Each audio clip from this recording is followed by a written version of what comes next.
Name's Lyle Jones from Bethany Lutheran College. Head women's basketball coach at the college here for about 3 years. Okay.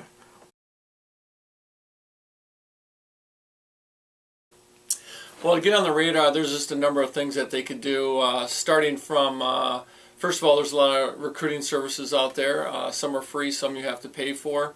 That definitely gets your name out there. Other things is you're playing AAU, you're getting to a lot of tournaments, a lot of college coaches, we go there, we're able to get some packets on you and so forth.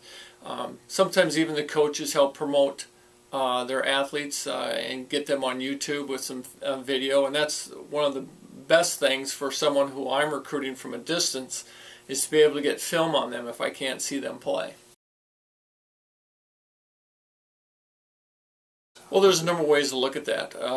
One thing is academics. Definitely Division IIIs have a lot of academic scholarships. They also have some other work-study programs, whether you're working in a library and so forth. If you're in journalism, there might be scholarships on that end. Again, with Division III, since there's no scholarships, the other thing to look at is where do you really want to go to college? Sometimes as we sell our program, you're going to get to play. We don't have a JV program, so that's something to look at, is if they don't have a JV program and they don't over-recruit, your chances of playing are probably much higher.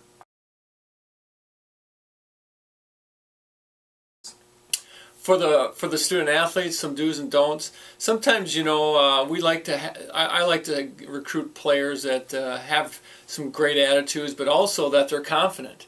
And so you want to show that. So that's a do. Maybe just the opposite of that is maybe too much confidence, or what we'd call too cocky or whatever. Even though I like that, I love a player that's really confident in themselves and gets out there. Other things is just the exposure, getting out into the community and helping, and just to show the other sides of yourself are some do's. Okay. You know, we evaluate them in a number of ways. One, of course, again, is the AAU teams. Two, we'd definitely call the coaches. I'll even call opposing coaches to find out the student athlete's attitude and their sportsmanship. The film is also another one. I know there's Huddle and there's Synergy out there. So there's a number of ways where we can evaluate the skill level.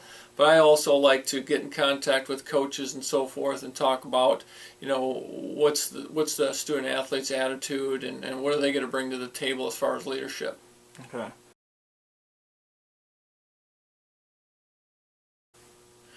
Well, that's a pretty easy one. If you've got the talent, the coaches are going to be definitely interested in you. Although at a lot of different levels, coaches will send mass mailings out. When a coach visits you, calls you, that means they're a little bit more interested in you, although they do send some mass mailings out. Trying to get you in for a college visit definitely shows to you that they're very interested in you. You know, I think at different levels it depends upon the NCAA rules and so forth, but you know, they're going to hand out things such as shooting programs, lifting programs, seeing how dedicated you are during the summer before you even get on campus, and that you fulfill those. Other things are, you know, how you fit into the community where you're at. Let's say here in Mankato, how do you fit into the Bethany community, the overall community itself? Are you willing to do extra things to help out people and so forth?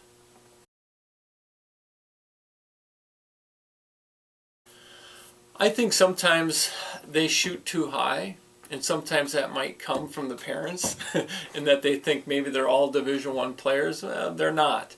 Is to find out where you really are going to be successful at, you know, and then also where do you feel that you're comfortable at. Like, are you comfortable being on a Division II team maybe and starting, of course, but what if you're on that Division II team and you're not starting? Would you have rather gone to a Division III and started? And that goes for all levels. And so where are you comfortable at? Where do you see your success at, athletically and academically? I think that the biggest mistake they make is overshooting sometimes.